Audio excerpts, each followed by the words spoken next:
We don't live in glass houses. We live in houses of brick and concrete and wood and steel.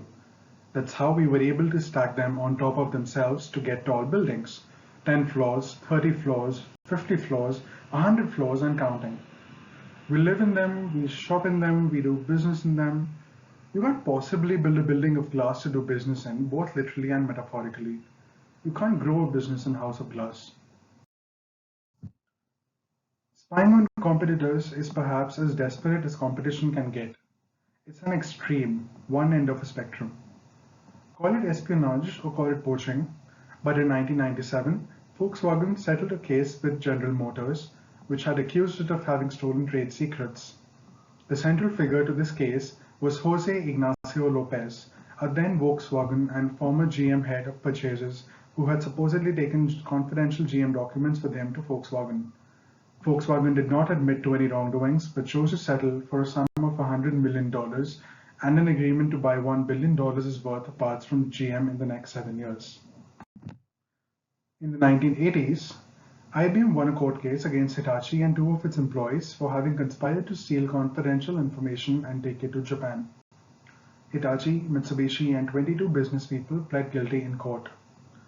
The US Department of Justice levied incidental fines of only $10,000 each on Hitachi and Mitsubishi and a total of $5,000 on the two employees.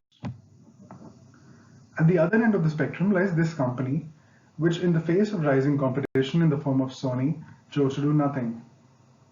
Kodak underestimated the market potential of digital photography, a technique it had invented, and missed crucial opportunities that Sony grabbed and profited from. But not everything is so extreme out there.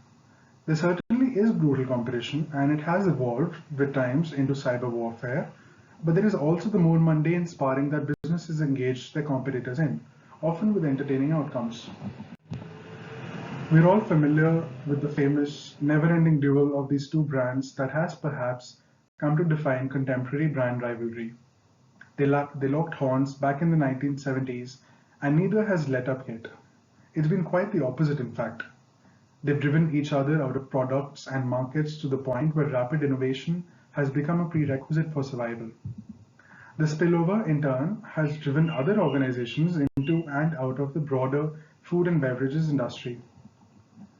These other common cases demonstrate the same economic principle, that strong competition ensures that only the best of the best survive, and the ignorant inevitably do not.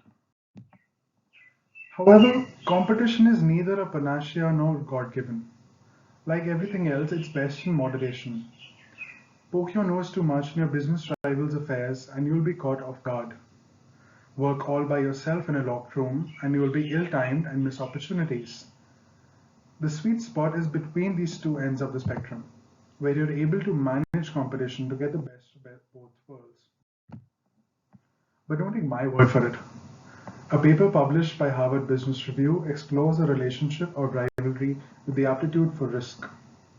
It finds that in industries where experimentation, innovation, and thinking outside the box are valued, rivalry can be an important lever for managers to incentivize risk-taking and therefore innovation. On the flip side, in high reliability, mistake-free contexts, minimizing the effects of rivalry on decisions is best. But all of this focuses on competition outside the organization. What about competition within an organization, between individuals? It bears striking resemblance with the philosophy on which the artistic revolution of the Italian Renaissance was founded. Da Vinci is recorded having said these lines, which propagated belief that he refers to as a healthy envy. That philosophy is called paragon. The Italian Renaissance was an extraordinary period of creativity that began in the 14th century and lasted until the 17th century. It spawned some of the greatest works of painting, sculpture, architecture, science, and philosophy, such as Dante's poetry, Machiavelli's The Prince, and the works of Leonardo da Vinci and Michelangelo. The philosophy of paragon came to be an unintended outcome of the period. Paragon is a concept of pitting creative efforts against one another in the belief that only with this could you come to see an art's real significance. It began as a debate to ascertain which was a superior art form, painting or sculpture. but spread as an ideology that put two pieces of art next to each other so that the upper class people who hired artists at the time could pick the superior one easily. In doing so, the focus shifted from the art to the artist. An integral outcome of Paragon was that the artists strived continuously to improve upon their skill to win over the competitors and the client's patronage. In an article, McKinsey writes that rivalry within an organization is discouraged and cooperation is encouraged in business literature, especially for research initiatives. However, rivalry does not necessarily preclude cooperation. They can be brought together in a form of modern paragon. Painters, sculptors, and architects swarmed the streets of Italy during the Renaissance. This provided clients with a variety of choice. Having multiple teams working towards the same goal can be expensive, but it offers the possibility of superior solutions. Ensuring diversity in teams is important so that the variety of approaches to the problem can help overcome biases of individual teams. Once the teams have preliminary solutions, they can be compared directly to bring out the best of them and integrated into a common solution before moving ahead. This is akin to the artist's work being placed side by side for the client to compare and select the better ones.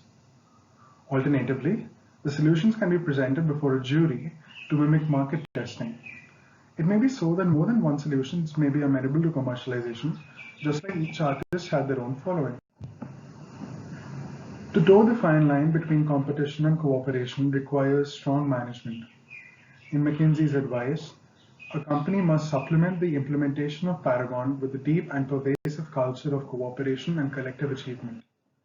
The Renaissance masters knew that the greatest achievements were probably those that they would accomplish collectively.